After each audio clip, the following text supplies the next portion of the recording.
पूर्ण बांधलेली संहिता याहून पलीकडे एखाद्या कलाकारासाठी काही आकर्षक नसतं असं मला वाटतं. मला मजा नाही आली तर मी लिहूच शकत नाही. आणि मी असे कोणते प्रकार हाताळले नाहीत. मला वाटतं माझ्या हात ते प्रकार आहेत. दंशकाल चं जे जॉनर आहे तेच ती कादंबरी जरी असली तरी जॉनर म्हणशील तर या चित्रपटाचं ते आहे की एक कौटुंबिक भयपट या स्वरूपाचं. मी सतत असा बेचैन असतो आणि ती बेचैनी जी माझ्या कथांमधनं येते ना ती त्या गुढासोबत आणि भीतीसोबत. कारण बेचैनी म्हणजे पण काय, तो एक भयाचाच एक छोटा आविष्कार आहे. पण त्या दिवशी ना काहीतरी एक एकाग्रता वेगळ्या प्रकारची, म्हणजे ऋषिकेश आणि मी खूप बोलत होतो, मला तो दिवस अगदी स्पष्ट आठवतो. असलीस ना की तुझ्या चेहऱ्यावरचं असं आठ्यांचं जाळं असं ते काही क्षणांपुरतं निघून जातं आणि मग ते परत येतं. त्याला जाऊ दे, गेलं तर गेलं, मग काय. तर मला काय वाटलं की ते माझ्याशी काहीतरी बोलतात. म्हटलं सॉरी तुम्ही मला काय विचारताय का? नाही नाही, बाजूला मागे पाणी येतं ना, मग काय तर शिंकाळ्यावर ठेवलंय म्हणायचं, नाहीच म्हणायचं. ज्या दिवशी तिने तो पहिला सीन केला ना तेव्हा सगळेजण स्पॉट बॉईज पासून अगदी सगळेजण थक्क झाले होते.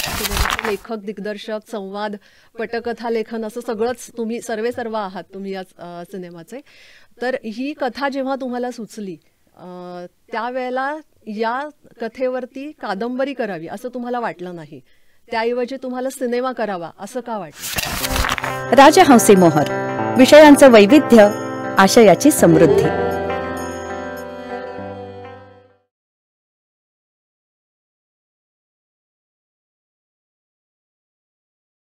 नमस्कार, राजहंसी मोहर या पॉडकास्टमध्ये तुम्हा सगळ्यांचं खूप खूप स्वागत. आज आपल्याकडे 2 विशेष पाहुणे आलेत, त्याच्यामुळे आजचा एपिसोड खूप खास होणार आहे, खूप वेगळा आणि खूप वेगळा काहीतरी आपल्याला अनुभव देणारा हा एपिसोड आहे. कारण आपल्याकडे 2 पाहुणे आलेत, त्यातले एक लेखक आहेत आणि दिग्दर्शक आहेत आणि दुसऱ्या आहेत त्या लेखिका आणि उत्तम अभिनेत्री आहेत. तर आपण भेटूया ऋषिकेश गुप्ते आणि अमृता सुभाष यांना. तुम्हा दोघांचेही राजहंसी मोहर या पॉडकास्टमध्ये मनापासून स्वागत. या दोघांबद्दल खरं तर खूप काही वेगळी माहिती किंवा खूप ओळख करून द्यायची गरज नाही आहे, कारण ऋषिकेश गुप्ते तर राजहंसच्या सगळ्या वाचकांना माहिती आहेत. ऋषिकेश गुप्तेंची दंशकाल ही कादंबरी खूप प्रसिद्ध आहे, त्याची 3री आवृत्ती या कादंबरीची सध्या वाचली जाते आणि या कादंबरीनं एक माइलस्टोन निर्माण केला आहे असं बोललं जातं. समीक्षक आणि वाचक या दोघांनी गौरवलेली ही कादंबरी आहे. दुसरी फक्त दंशकालच नाही, त्यांनी अनेक प्रकारचं लेखन केलेलं आहे. त्यांच्या आत्ता नुकतीच आलेली कानविंदे हरवले ही कादंबरी खूपच वेगळ्या धाटणीची कादंबरी आहे. दंशकाल आणि कानविंदे हरवले याचं जर तुम्ही तुलना केली तर ती फॉर्म आणि आकृतिबंध आणि भाषा शैली या सगळ्याच्या बाबतीतच खूप वेगळी कादंबरी आहे. त्यांची सुरुवातीची पहिली कादंबरी चौरंग ही याआधी काही वर्षांपूर्वी प्रसिद्ध झाली होती. त्यानंतर दंशकाल आणि कानविंदे हरवले या त्यांच्या कादंबऱ्या आहेत. कथालेखनातही त्यांनी आपला ठसा उमटवलेला आहे. हाकामारी आहे किंवा काळजुगारी, घनगर्द यासारखे दीर्घकथांचे संग्रह त्यांचे आहेत.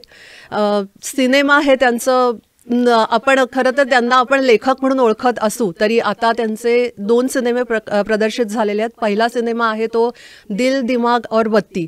हा संपूर्णपणे निखळ विनोदी सिनेमा आहे. ज्यांनी दंशकाल वाचलेली आहे त्यांना तो सिनेमा खूपच वेगळा वाटेल, कारण ती पूर्णपणे एक वेगळी फॅन्टसी आहे आणि मला ती स्वतःला नेहमी काळाच्या पुढे जाणारी फॅन्टसी वाटते. आणि आता दुसरा प्रदर्शित झालेला सिनेमा म्हणजे जारण. या सिनेमानं ॲक्च्युली जेव्हा याचे सगळे ट्रेलर्स आले, प्रोमोज आले, तेव्हाच खूप उत्सुकता निर्माण केलेली होती की हा सिनेमा खूप वेगळा आहे तंत्राच्या बाबतीत आणि प्रेझेंटेशन ह्याचं अतिशय वेगळ्या पद्धतीचं केलेलं आहे असं सगळीकडे चर्चा होती आणि नक्कीच ती उत्सुकता पूर्ण केलेली आहे. हा सिनेमा येऊन आता 4 दिवस झालेले आहेत, 4-5 दिवस. या 4-5 दिवसात अनेकांनी हा सिनेमा पाहिलेला आहे आणि अनेक जण या सिनेमाला जाणार असतील. तर या सिनेमात सिनेमाच्या संदर्भातलं आपण त्यांच्याशी बोलणारच आहोत. ते या सिनेमाचे लेखक, दिग्दर्शक, असं पटकथा लेखक, संवाद अशी सगळीच बाजू त्यांनी सांभाळलेली आहे. तर अभिनय म्हणजेच नायिका या सिनेमाच्या अमृता सुभाष आपल्याकडे आलेल्या आहेत. गेली काही वर्ष आपण त्यांना नाटक, सिनेमा, वेब सिरीज या सगळ्या माध्यमांमध्ये आपण त्यांना पाहतोय. श्वास सारखा सिनेमा आहे किंवा अस्तूमध्ये त्यांना राष्ट्रीय पुरस्कार मिळालेला आहे सर्वोत्कृष्ट सहाय्यक अभिनेत्रीचा. किंवा त्या वेब सिरीजसाठी नेटफ्लिक्सवरची त्यांची जी वेब सिरीज आहे त्या वेब सिरीजसाठी त्यांना सर्वोत्कृष्ट सहाय्यक अभिनेत्रीचा आंतरराष्ट्रीय पुरस्कार मिळालेला आहे. पुनश्च हनीमून या नाटकाचं निर्मिती त्यांनी केलेली आहे आणि या नाटकालाही पुरस्कार मिळालेला आहे. या नाटकावरती पुस्तक आलेलं आहे आणि ते पुस्तकही राजहंसी प्रकाशित केलेलं आहे. आणि एक उलट एक सुलट हे पुस्तक तुम्हा सगळ्यांना माहिती असेलच. पहिला भाग त्याचा 2014 आला होता. त्यानंतरच्या 4 आवृत्त्या झालेल्या आहेत आणि दुसरं पुस्तक आता नुकतंच प्रकाशित झालेलं आहे, एक उलट एक सुलट भाग 2. ते पुस्तकही आता खूप स्वागत होतं या पुस्तकाचं. तर आपल्याला ह्या सगळ्याची माहिती आपल्याला घ्यायचीच आहे. तर आपण गप्पांना सुरुवात करूया. ऋषिकेश, पहिला प्रश्न मला तुम्हाला विचारायचा आहे, कारण तुम्ही या सिनेमाचे लेखक, दिग्दर्शक, संवाद, पटकथा लेखन असं सगळंच तुम्ही सर्व आहात तुम्ही या सिनेमाचे. तर ही कथा जेव्हा तुम्हाला सुचली त्यावेळेला या कथेवरती कादंबरी करावी असं तुम्हाला वाटलं नाही, त्याऐवजी तुम्हाला सिनेमा करावा असं का वाटलं? म्हणजे ही एक उत्तम मनोविश्लेषणात्मक लघु कादंबरी होऊ शकली असती, पण तरीही तुम्हाला तो सिनेमाच करावा असा वाटला? नाही, मला तो सिनेमाच सुचला होता, कादंबरी सुचलीच नव्हती. मला असं प्रत्येक म्हणजे काय म्हणतो, फिक्शनचं एक फॉर्म असतो ना, म्हणजे ही मला व्हिज्युअली दिसलेली किंवा व्हिज्युअली सुचलेली कादंबरी आहे असं म्हणू. अच्छा. नॉर्मली आपण जेव्हा कादंबरी लिहितो तेव्हा आपल्याला टेक्स्ट सुचत असतो, आपल्याला लाईन्स सुचत असतात, आपल्याला वेगवेगळ्या उपमा अलंकार, ती पात्र, त्यांची जडणघडण ही आपल्याला त्या वाक्यांमधनं, वाक्यरचनांमधनं सुचत असतात. पण ही जी गोष्ट आहे ही मला तशी न सुचता हे मला दृश्यांमधनं सुचत होती, मला ध्वनीतून सुचत होती. त्यामुळे हा सिनेमाच सुचलेला आहे. त्यामुळे जे सुचतं आपल्याला त्याच भाषेत, आणि मी त्याआधी सिनेमे बनवलेले होते 2, त्यामुळे मला सिनेमा बनवणं जमत होतं. त्यामुळे ह्या सिनेमाच सुचला होता, सिनेमासाठीच लिहिलं गेलं होतं. त्यामुळे कादंबरी लिहिण्याचा प्रश्नच उद्भवत नव्हता. अमृता, तुम्हाला मला असं विचारायचं आहे की मी आत्ता म्हटलं तसं की तुम्ही इतकं अप्रतिम अभिनय तुमचा ह्या सिनेमामध्ये झालेला आहे आणि याला अनेक पुरस्कार मिळणार आहेत, हे आम्हाला अगदी माहिती आहे. आणि याच्याबद्दल याच्या पाठीमागे तुमची खूप मेहनत आहे हेही दिसतंय. पण तरी ही भूमिका खूपच वेगळी आहे. म्हणजे एक मनोरुग्ण स्त्री, मध्यमवयीन मनोरुग्ण स्त्री ही करणं ही खूपच अवघड काम आहे. आणि म्हणजे मला आत्ता ह्या क्षणी असं वाटतं की इतकी गोड दिसणारी आणि इतकी मोहक हसणारी मुलगी कॅमेऱ्याच्या समोर जेव्हा जाते तेव्हा ती इतकी पूर्ण बदलते, म्हणजे अंतर्बाह्य बदलून जाते. तर ही जादू तुम्ही कशी काय केलीत? म्हणजे राधा तुम्हाला कशी सापडली? मला असं वाटतं की तो एक प्रवास होता आणि त्याची सुरुवात, मध्य, शेवट सगळं काही, त्याचा स्रोत त्या नदीचा इथूनच, हाच उगमस्थान आहे माझ्या शेजारी बसलेला ऋषिकेश. मला खूप बरं वाटलं जेव्हा तुम्हाला म्हणाला की लिहितानाच त्याला काहीतरी मी त्या भूमिकेत दिसले होते, असं तुम्हाला नंतर सांगताना म्हणाला. एक पूर्ण बांधलेली संहिता, याहून पलीकडे एखाद्या कलाकारासाठी काही आकर्षक नसतं असं मला वाटतं. आणि इतकी उत्तम बांधलेली, आणि त्याच्या आधीपासूनच मी ऋषिकेशच्या कादंबऱ्या वाचलेल्या होत्या आणि दर कादंबरीवर साधारण आमचा 1-1.5 तासाचा फोन चालूच आहे वगैरे, इतपत मी खूप त्याच्याशी ती कलात्मक देवाणघेवाण चालू होती आमची, असं मी म्हणेन. आणि आम्ही भेटलो याचं कारण माझगावकर आहेत. कारण माझगावकरांच्या ऑफिसमध्ये ते मला म्हणाले, तू ऋषिकेशला भेटली नाहीयेस कधीच? म्हणजे मी ऐकलंय त्याच्याविषयी. मग त्यांच्या नेहमीच्या स्टाईलने त्यांनी फोन लावला, हा जरा इकडे, आणि सांगितलंच नाही त्याला की का बोलवलंय, असं सांगितलंच नाही. आणि तो आला आणि तो येऊन एकदम तो चकित झाला आणि मला वाटतं झोका काहीतरी मला काय काय गोष्टी सांगितल्या. मला ती पहिली वेळ आठवते, कारण त्या भेटीनी ना जारणचं खूप काही गोष्टी पुढे गेल्या असं मला वाटतं. त्या भेटीनंतर आम्ही प्रत्यक्ष बोललो आणि मग त्याच्या कादंबऱ्या वाचल्या आणि मग तो जो प्रवास म्हणजे कुठेतरी जारणचं बीज तिथून सुरू होतं असं मला वाटतं. आणि तू म्हणालीस तसं पुढे पहिल्यांदाच जेव्हा मी ते वाचलं, ऋषिकेश स्वतः वाचन उत्कृष्ट करतो, स्वतः त्यांनी वाचलं. मी आणि अमोल भगतने आम्ही एकत्रच ऐकलं, आमचा निर्माता जो आहे. आणि मला लक्षात आलं की ह्याचा ग्राफ पूर्ण तू म्हणलीस तसं वेगळ्या प्रकारचा असणार आहे, कारण ह्याचं जे जॉनर आहे त्या मी कधीच अशा प्रकारचा चित्रपट केलेला नव्हता.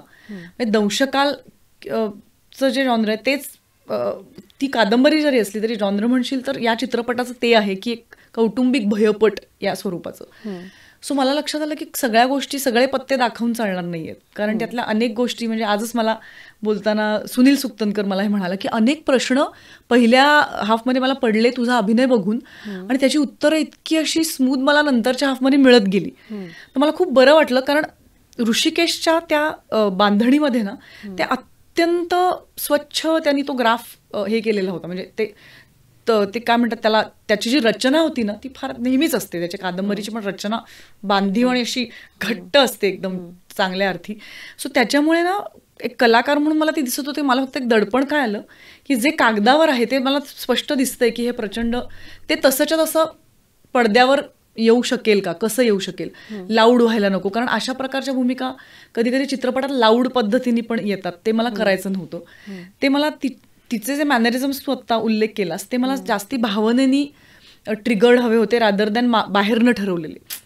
म्हणजे ते भावनेतनं, कारण हे किंवा तू जे मला इकडचं येते ट्विचिंग वगैरे ते मी म्हणजे ऋषिकेशला विचारून मी ते काही मानसोपचार तज्ज्ञांचा पण मी मदत घेतली त्याच्यासाठी की मी हे अशा प्रकारे काय काय करू शकते. नाही तर मग ते काय होतं ना, ते फारच वर्किंग दिसायला लागतं आणि मग मजा नाही येत.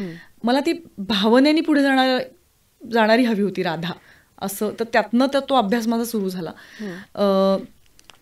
आणि मी ऋषिकेशला ना एक प्रसंग सांगितला होता. मी त्याला म्हटलं की मला तिचं जे सूर असेल तो मला हा दिसतोय की मी एका लग्नाला गेले होते आणि तिथे माझ्या शेजारी एक थोड्या 50-60च्या बाई असतील, त्या बसल्या होत्या आणि मी आपली कोणाशी तरी बोलतेय, काहीतरी चाललं आणि त्यामध्येच मला नाही, मी म्हटलं त्याला जाऊ दे, गेलं तर गेलं, मग काय.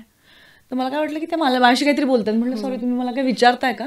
नाही नाही, बाजूला मागे पाणी येतं ना, मग काय तर शिंकाळ्यावर ठेवलंय म्हणायचं, नाहीच म्हणायचं, असं काहीतरी. तर मला 5 मिनिटं लागली हे कळायला की काहीतरी एक त्यांचा मानसिक काहीतरी त्यांना प्रश्न आहेत. पण ना त्या ओरडारडा करत होत्या, पण ते मला खूप अंगावर आलं. नंतर मी जेव्हा त्यांना बघायला लागले की त्यांचा आवाज चढलेला नव्हता, कारण तर ते माझ्या डोक्यात राहिले. आता इतकी वर्ष होऊन गेली आहेत त्या बाईंना मी बघून.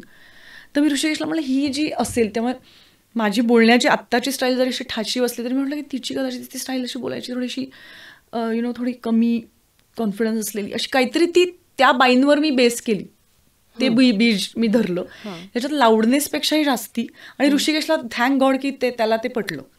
म्हणजे तो म्हणाला हो मला हे असं सांग. आणि इनफॅक्ट तो फार क्लिअर होता, इथे फार क्लिअर होता. त्याच्यामुळे सगळे निर्णय जे त्या काय प्रत्येक पात्राच्या बाबतीतले हे त्याच्या थ्रूच झालेले आहेत. आणि त्यामुळे ना त्याला ते ट्युनिंग एक असतं कॅरेक्टरचं, ग्राफचं ट्युनिंग, कुठे कधी किती काय, ह्या सगळ्या प्रश्नांची उत्तरं त्याला फार लख्ख माहिती होती. आणि त्याच्यामुळे हे खरं खूप, तू म्हणालीस तसं अवघड असून सुद्धा मी त्याच्यावर चांगल्या पद्धतीने अवलंबून राहिले. सुरुवातीच्या काळात थोडंसं काय म्हणायचं, एका पानावर यायला 1-2-3 हे झाल्यानंतर मला लक्षात आलं की नाही, ह्याला हे माहिती आहे ना, मग मी त्याच्या पद्धतीने गेले. तर या बाबतीत मी जर या सिनेमाच्या बाबतीत काय मी सगळ्यात बरं केलं तर मी ह्याला शरण गेले असं मी म्हणेन. आणि ते सोपं नसतं, पण ते मी केलं.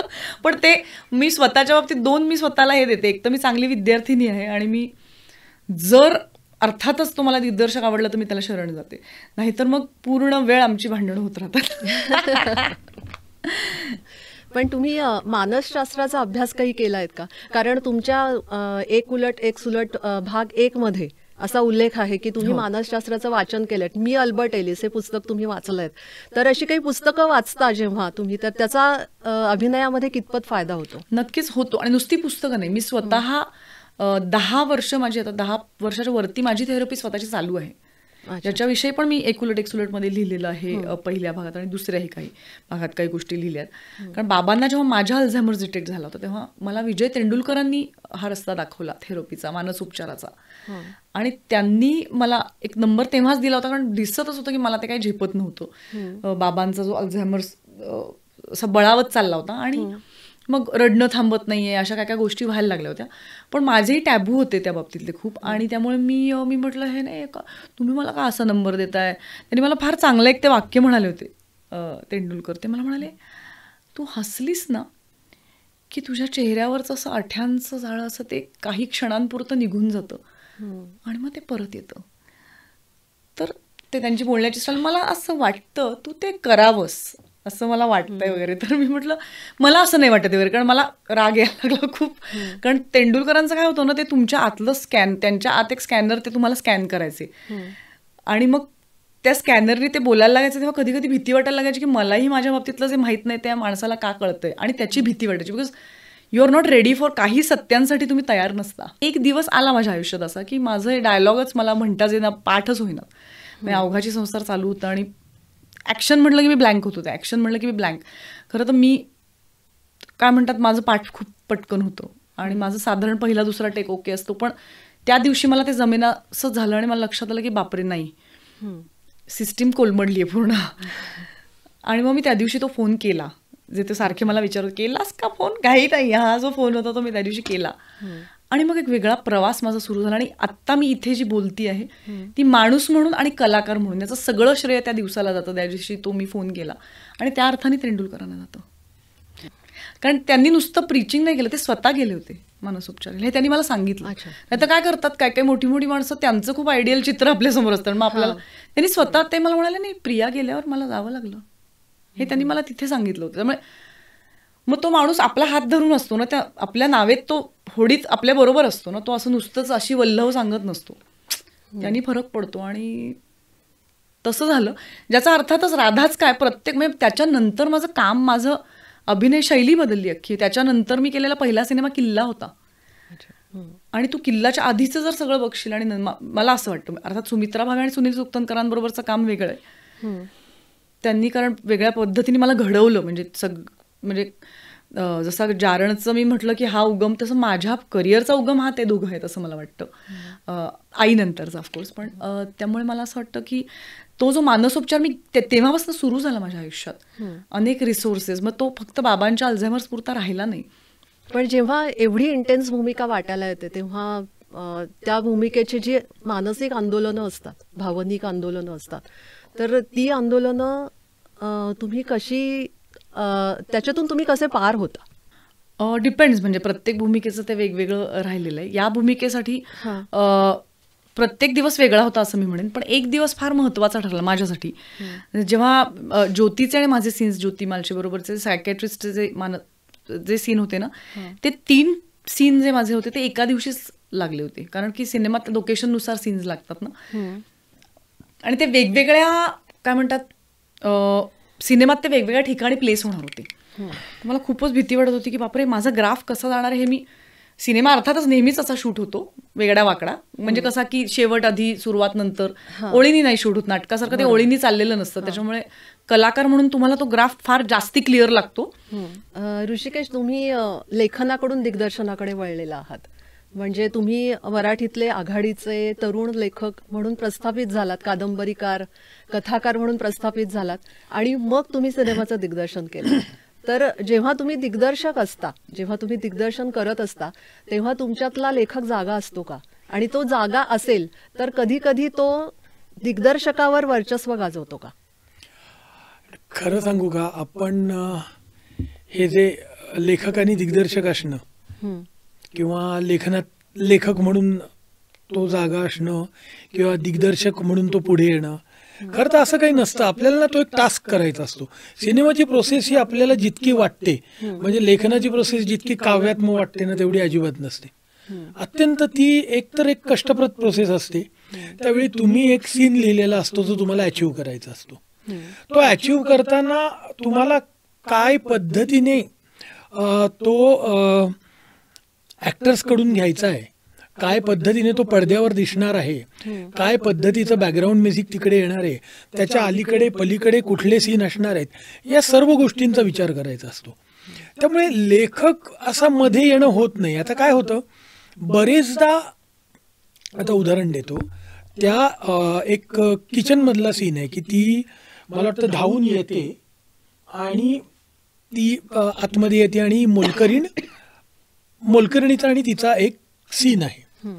तर त्यात मी लिहिलेले जे सीन होते ते अमृतानी घेतले, पण त्यानंतर जेव्हा मोलकरीण म्हणते तिला, ती मोलकरीण तिला कन्व्हिन्स करते कामवाली की नाही मी वेळ बदलते, मी दुसऱ्या वेळी येते, आणि तिला ती दुसऱ्या वेळी यायला नको आहे. त्यावेळी ती म्हणाली पण मी काम पटापट करीन. त्यावेळी अमृताने एक ॲडिशनल डायलॉग घेतला, अहो काम कसे पटापट करणार तुम्ही, 3 शिट्ट्या तर व्हाव्याच लागतात.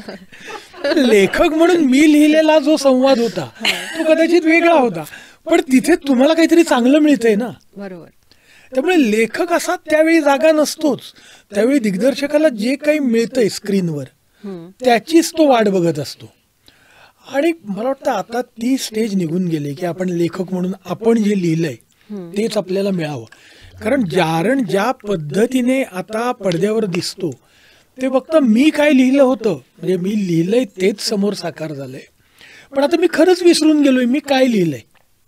म्हणजे मला जे दिसतंय ते मी डिरेक्ट केलेली फिल्मच दिसते. आणि या सगळ्या म्हणजे अमृता काय, अनिता काय किंवा इतर किशोर कदम काय, हे सगळेच त्या भूमिका जगलेत. मी लिहिलेले शब्द आता ते माझे राहिलेले नाही आहेत, म्हणजे ती पात्र त्यांची झालेली आहेत. राधा मी लिहिलेली आहे असं मला स्वतःलाच वाटत नाही. आता राधा म्हटल्यावर मला म्हणजे राधा काय ही ती तर अमृताने केली असंच मला वाटतं. त्यामुळे खरं सांगू का, जेव्हा सिनेमा होत असतो ना तयार, तेव्हा ते विसरावंच लागतं. आणि मला कधीही असं जाणवलेलं नाहीये की माझ्यातला लेखक वर आलाय, किंवा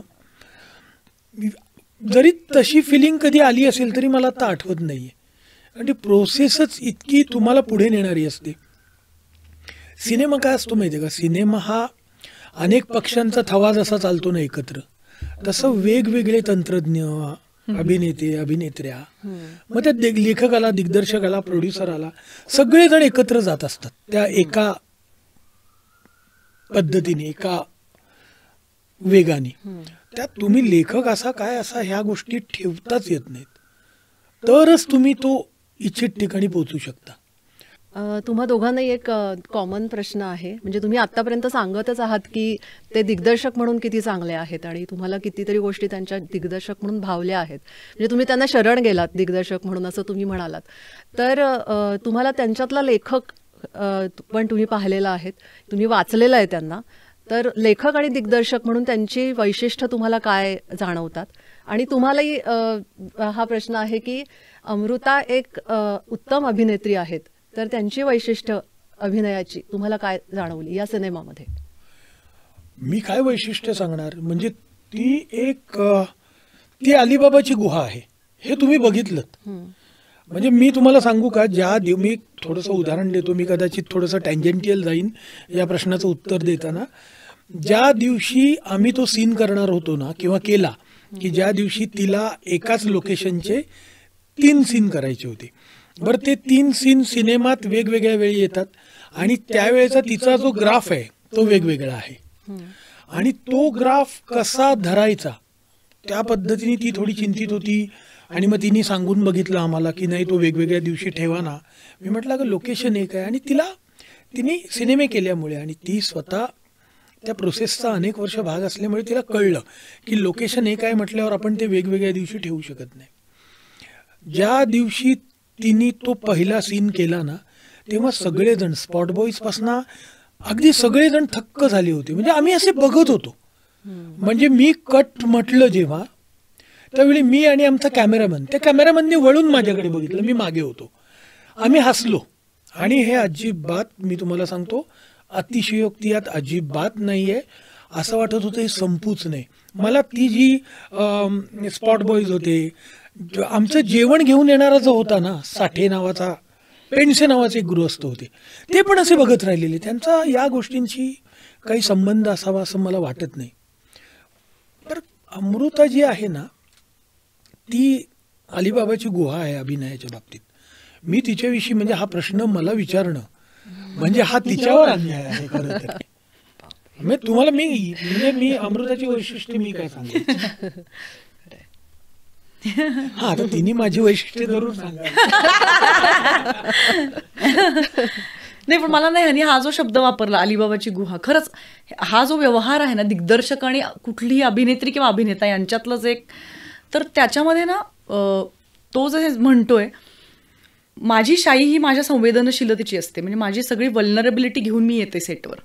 त्यामुळे माझ्या दिग्दर्शकाशी नातं काय आहे ते फार जास्त महत्त्वाचं असतं, आणि ते जर गडबडलं ना तर मला असं वाटतं चांगल्यातली चांगली अभिनेत्री वाईट काम करू शकते.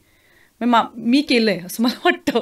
माझ्या माझे अँटीने असतात आणि ते खूप कशात गुंतलेले असतात, आणि त्याचा एखादा हातवारा, त्याचं डोळे, सगळं माझं, आणि हे सबकॉन्शियसली होत असतं, मी ठरवून नाही करत.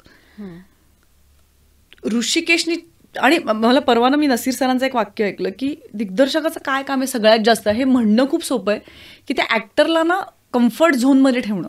ह्याचा अर्थ सगळं छान होतं असं म्हणणं असं नाही, त्याच्याकडनं काम काढून घेत तसं ठेवणं. तर ना ऋषिकेशची आणि माझी मैत्री मला फार त्यामुळे मोलाची ठरली. मी त्याची भांडतही होते, पण मला माहिती होतं की काहीच गोष्ट गैरसमजात जाणार नाहीये. I could be myself. कारण काही सेट्सवर कसं मला ते आता हे आता कसं सांगायचं, हे काय करायचं, हे काहीच नव्हतं. मी आय वॉज जस्ट मायसेल्फ, आणि ते अनेक अंगाने त्याच्याकडे पोचत होतं. आणि जे उत्तर येतो, म्हणजे आता फॉर एक्झाम्पल पहिलं तर मी त्यांनी मला काही हे होत नाहीये असं सांगितल्यावर मला चिडायचं मी, कारण मला भीती वाटली की मी चिडते. मी हे, आणि ते थोडंसं राधाची साधर्म्य होतं त्या गोष्टीचं की काय चाललंय हे सगळं, हे जे तिचा जो टोन होता ना त्यातला की बापरे काहीतरी होत नाहीये, पण ते सांगणं हे दिग्दर्शक म्हणून त्याचं कर्तव्य आहे. पण त्या सगळ्यात नाही ते माझ्याकडनं काढून घेणं हे त्या माणसाने केलेलं आहे. तर ते खरंच शब्दात मांडणं खूप अवघड आहे. ही खूप व्यामिश्र सगळी अशी प्रक्रिया आहे असं मला वाटतं. ऋषिकेश, तुमच्या लेखनाकडे आपण आता वळूया. तुम्ही दंशकालबद्दल तर आपण आता बोललोच, तर दंशकालसारखीच हाकामारी किंवा काळजुगारी तुम्ही लिहिल्यात, त्या कथा आहेत. त्याच वेळेला म्हणजे एक वेगळा आकृतिबंध तुम्ही हाताळलायत, आणि दुसरीकडे तुम्ही कानविंदे हरवलेसारखं वेगळ्या धाटणीचं कादंबरी तुम्ही लिहिलेली आहेत. तर किंवा आता सिनेमा जो पहिला जो तुमचा आहे तो विनोदी आहे, पूर्णपणे निखळ विनोदी सिनेमा आहे. तर तुम्ही असे वेगवेगळे आकृतिबंध हाताळत असता, तर अशा वेळेला तुम्हाला स्वतःला जास्त मजा कशात येते? सर्व प्रकारचं लिहिण्यात मजा येते. म्हणजे मला मजा नाही आली तर मी लिहूच शकत नाही. आणि मी असे कोणते प्रकार हाताळले नाहीत. मला वाटतं माझ्या हात ते प्रकार आहेत. म्हणजे आता मी फेमस आहे भयकथा किंवा भय कादंबरी किंवा कोणत्याही माझ्या साहित्यात भयाची भावना जास्त असते. पण आता ही म्हटली की तो हसवायचा किंवा सेन्स ऑफ ह्युमर चांगला आहे, तर मी जे गोठण्यातल्या गोष्टी लिहिलेल्या आहे त्याच्यात तो एक अतिशयोक्त विनोद आलेला आहे. मला वाटतं या गोष्टी मी पाहिलेल्या आहेत आणि मला त्या एक्सप्लोअर करायला आवडतात. आपल्या आतमध्ये जी भावना असते ना, मला भयाचं ॲनालिसिस करायला आवडतं. मला रात्रीच्या वेळी जाताना आपल्याला जी भीती वाटते, अंधार असतो किंवा आपल्याला ज्या अँझायटीज असतात वेळेत पोचण्याच्या, म्हणजे आज सकाळी मला माझगावकरांनी फोन करून सांगितलं 4 वाजता पोचायचे. मला ह्याचं एवढं दडपण आलं, मला एवढी अँझायटी, मी ज्या कामात होतो तेही मला असं म्हणायचंय तो माझ्यातला भाग आहे.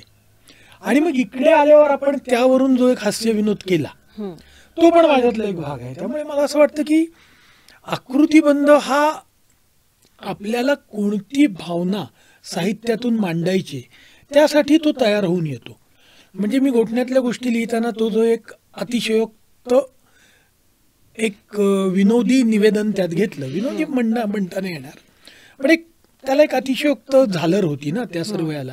तर मला वाटतं मला ज्या गोष्टी सांगायच्या होत्या त्याला ती गोष्ट आवश्यक होती आणि मला वाटतं ते सबकॉन्शियसलीच आलं. तर तो आकृतिबंध मला वाटतं मी आणलेला नाहीये. मला वाटतं माझ्या आतमध्ये मला ज्या ज्या गोष्टी सांगायच्यात त्या कोणत्या रंगांसह सांगायच्या, त्या कुठल्या प्रकारच्या कॅनव्हासवर मांडायच्या, त्या कॅनव्हासवर वॉटर कलर्स घ्यायचे का ऑइल पेंट घ्यायचा, मला वाटतं तशा प्रकारेच असतं. म्हणजे कधी एखादी गोष्ट सांगताना भयरस आणायचा, कधी एखादी गोष्ट सांगताना थोडंसं कारुण्य आणायचं, आणि ते कारुण्य आणताना पण थोडंसं तुम्ही हास्य विनोदातून आणलं तर ते नेहमीच इफेक्टिव्ह ठरतं. तर असं आहे मला. म्हणजे मी उद्या एखादं रटाळ जरी काही लिहिलं हां. किंवा या आधी लिहिलं असेल तरी ते रटाळ लिहिण्यात मला आनंद मिळालेला असतो. आणि नाही मिळाला तर मग मी नाही छापत, माझ्याकडे खूप पडू नये न छापलेलं. पण तुम्ही रहस्य आणि गूढ कथाकार अशी तुमची ओळख जास्त आहे. तुम्ही अनेक हाताळलं असूनही अनेक आता जगाकडे बघण्याचा दृष्टिकोनच रहस्याचा आहे. मला कायम असं वाटत राहतं आता जे समोर बसलेली व्यक्ती आहे त्यांच्या मनात नेमकं काय चाललंय. त्यांना असं वाटतंय का अरे खूप उशीर चाललाय. सो मग मी एकदम कॉशियस होतो. माझं स्वतःच मला माझ्या मनात वेगळे विचार असतात. 8 वाजता इथे पोचायचे, काय करायचं आता, 6:30ला हे संपेल, 1.5 तास काय करायचं, मग अमृताच्या सोबत जायचं का, मग काय करायचं, नाही मग तिला चालेल का. मला असं खूप माझा जगाकडे बघण्याचा जो दृष्टिकोन आहे ना तोच रहस्याचा आहे, गुढाचा आहे. आणि मी सतत असा बेचैन असतो. आणि ती बेचैनी जी माझ्या कथांमधनं येते ना ती त्या गुढासोबत आणि भीतीसोबत. कारण बेचैनी म्हणजे पण काय, तो एक भयाचाच एक छोटा आविष्कार आहे ना. त्या बेचैनीतून पुढे पुढे पुढे अँझायटी, पुढे चिंता, पुढे भय हे असंच निर्माण होत जातं ना. सो तुम्ही भय रहस्य जे म्हणताय मला वाटतं तो माझ्या सायकीचा भाग आहे. त्यामुळे माझ्या लिखाणात पण ते तसंच येतं. त्यातून मी माझ्या या सगळ्या अस्वस्थतेचा निचरा करत असतो. अमृता, तुमचं दुसरं पुस्तक आता आलेलं आहे, एक उलट एक सुलट भाग 2. तर पहिलं आणि दुसरं आता म्हणजे 2 पुस्तकं झालेली आहेत. त्याला पुरस्कार पण मिळालेले आहेत पहिल्या पुस्तकाला. दुसरं पुस्तक पण खूप चांगलं रिसीव्ह होतं आहे. तर तुम्हाला हे लेखनामागची तुमची प्रेरणा काय आहे? तेव्हा काय झालं की लोकसत्ताची जी पुरवणी होती त्याच्यामुळे तिने मला विचारलं आरतीने की तू हे करशील का. तर मला म्हटलं काय तू हे बोलतेस. पण मी तुला मगाशी म्हटलं तसं ते तेंडुलकरांचा एक तो मेसेज माझ्याकडे होता की तू लिहू शकतेस. म्हणजे मी आधी ना कथा लिहिल्या होत्या. मी कथा लेखनापासून मी सुरुवात केली. मी MRI नावाची कथा लिहिली जी तेंडुलकरांना आवडली आणि ती मौजेत आली. तर मी म्हटलं ओके, मौजेने कशी स्वीकारली, मला काही कळतच नव्हतं काय चाललंय. कारण तो एक माझं ना लिखाणाविषयीच नाही, पूर्ण माझं आयुष्य असं एक फ्लोईंग आहे, एक नदी वाहती. मला नेहमी असं वाटतं की अरे हे असं कसं झालं, हे असं. पण मी त्याला मी शरण जात पुढे जाते असं ते होतं. सो त्यामुळे लिखाणाचंही तसंच झालं. आरती मला म्हणाली लिहिशील का. तर म्हणून मी कशी लिहीन, मला नाही येत. ती म्हणली लिहून तर बघ, मला असं वाटतं तू लिहू शकशील. आणि पहिला मी एक तुरुंग नावाचा लेख, म्हणजे मी तुरुंगात बक्षिसं वाटायला गेले होते तेव्हा काय झालं, अशा तुरुंगातनं दिले मी बक्षीस. तर त्या विषयावर मी लिहिला आणि मग आरतीने मला शिकवलं. माहिती म्हणाली मला असं वाटतं शेवटी तू हे कर, तसं कर, असं हे वाढवायला पाहिजे, इथे तू थोडंसं अजून लिहायला पाहिजे या अनुभवाविषयी. मग सो तिने त्या मला स्ट्रक्चरिंगचं एक हे दिलं की इतक्या शब्दात ते असं बसवायचं. तर पहिल्या त्या लेखाला मी ते बघितलं आणि नंतर आपोआप ते घडत गेलं. फ्रँकली स्पीकिंग मला असं लक्षात आलं की तिने ते, आणि ती सांगायची मला अर्थातच, अमृता मला असं वाटतं की इथे थोडं असं होतंय तसं होतंय वगैरे वगैरे. आणि तिथे कसं शब्दमर्यादा असायची, त्याच्यामुळे तेवढ्या ह्याच्यात ते लिहिणं आणि वेळ मी म्हणजे फिल्मच्या सेटवर बसून लिहिलेलं असायचं, लायटिंग चालू आणि मी लिहितीये आणि त्या सगळ्यात मी असं मला असं वाटतं बापरे आता कसं हे लिहून होणार, कोणाष्टक मी कसं लिहिते हे मला कळायचं नाही. कारण एकटाकीच असायचं, मला वेळच नसायचा. कारण उद्या द्यायचंय आणि आज मी इथे रात्रभर शूटिंग चालू आहे, तर मधल्या काळात 1 मिनिटं आले वगैरे वगैरे लिहितीये. तर त्यामुळे ते डायरेक्ट नेणीवेत जाणी वगैरे काही मला मधला फिल्टर नव्हता. बऱ्याच गोष्टींना अजूनही लिखाणातच नाही तो नसतो. आणि तसंच ते होत गेलं फ्रँकली स्पीकिंग. मग ते 1 वर्षाचं असणार, पण लोकांनी इतकं उचलून धरलं की ती म्हणाली अजून 1 वर्ष लिही. मग 2.5 वर्ष तो कॉलम चालला. आणि मी म्हटलं अरे ओके. आणि मग राजहंस नेहमीच माझ्या अगदीच इतकी पुस्तकं मी वाचलीत आणि मला खूप मला काय म्हणतात आत्मीयता होती, जरी माझं पुस्तक त्यांनी घ्यायच्या आधीपासूनच होती ती, खरं सांगायचं तर. त्यामुळे माझी खूप इच्छा होती की राजहंसतर्फे होईल का, आणि तेही झालं. तर त्याच्यामुळे तू म्हणालीस तसं हे सुद्धा घडत गेलेल्या गोष्टी आहेत, ते काही ठरवून मी कुठलंच काही केलं नाही. पण मात्र आता मला नेहमी शेवते म्हणत असतात की तुम्ही अजून लिहायला पाहिजे. जसं माझं गाण्याचे गुरु मला म्हणत असतात तुम्ही अजून गायला पाहिजे, तसं ते वेळेचं नियोजन कधी कधी माझ्या आड येतं की कधी काय करायचं.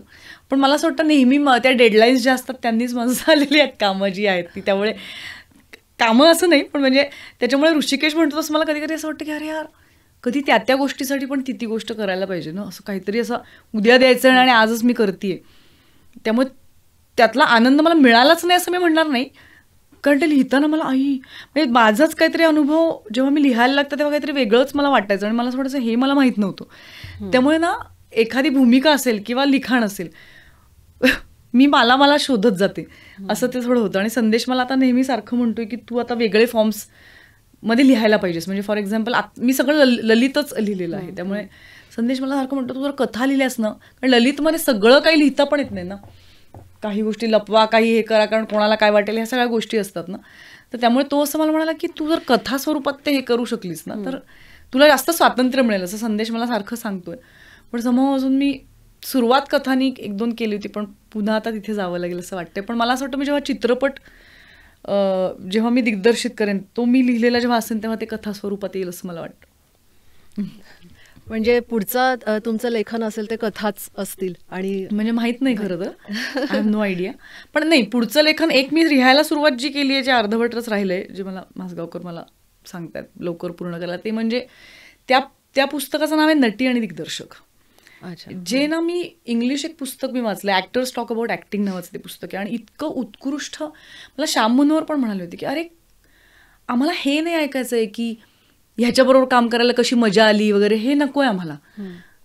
कलेविषयी, क्राफ्टविषयी लिहा ना कोणीतरी तुम्ही कलाकार, असं मला श्याम मनोहर म्हणाले. म्हणजे जेव्हा मी दिग्दर्शन केलं आता असेन मी नसेनीचं, तर ते म्हणाले कुणाबरोबर काम करायला मजा आली ते सांगू नका हो, क्राफ्टविषयी काय नवीन शिकलात, काय शोध लागले, काय प्रश्न पडले, काय कुठली उत्तर मिळाली, कुठली नाही मिळाली. सो आता हे जे म्हणजे ते मला लिहायचं आहे अजून, की मला माझ्या सुदैवाने खूप चांगले दिग्दर्शक भेटले आणि एक अभिनेत्री म्हणून त्यांच्यात तर त्या कलेविषयी, त्या क्राफ्टविषयी त्यांच्याकडनं मला काय काय घेता आलं.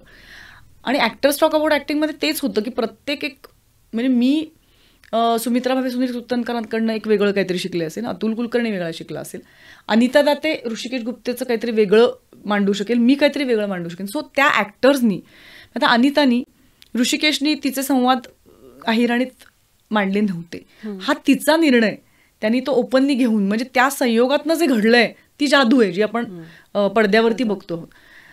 त्यातनं तिला काय काय क्राफ्टवर तिचं काय काय तिला मजा घेता आली. सो मला त्या पुस्तकाचा जो हे आहे फोकस तो तसा ठेवायचा आहे. अनुराग असेल, ऋषिकेश, झोया, सुमित्रा भावे, सुनील सुतनकर, अलंकृता शो, अनेक लोकांच्या क्राफ्टविषयी मला थोडं त्या शब्दात पकडणं जरा अवघड आहे, पण आणि संदेश फॉर दॅट मॅटर, कारण संदेश बरोबर मी सगळ्यात जास्त काम दिग्दर्शक म्हणूनही केलेलं आहे. पण त्या सगळ्या नात्या पलीकडे जाऊन क्राफ्टवर त्यांनी माझं काम केलं आहे.